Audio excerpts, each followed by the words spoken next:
Vel ram hi an sulin nurun chu zau le lai twal zong te katra mi tui an chang zo ta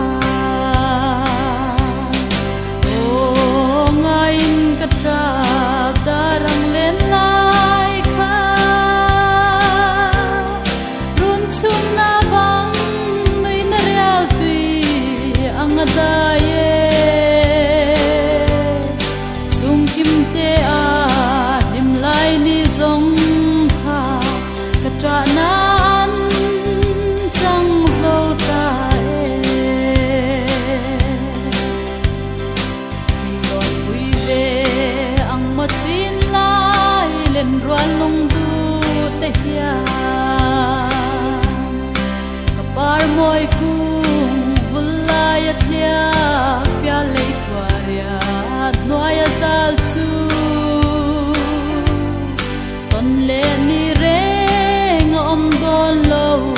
khovela ya ka trap tang rel ka don zo lo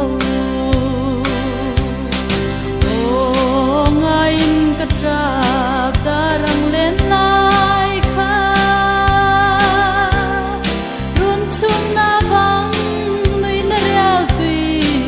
angadaye chung kim te a dim lai ni zong kha katra nan chang zo ta lal pa siam thar kho puya chuan an lenge lung du te kho vel ram re an ngai to lo Zion lal pa ro pui fakin hallelujah tia vin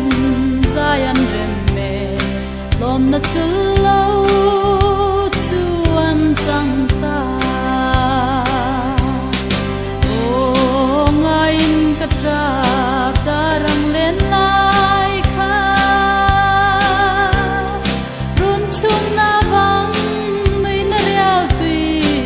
angadaye chung kim te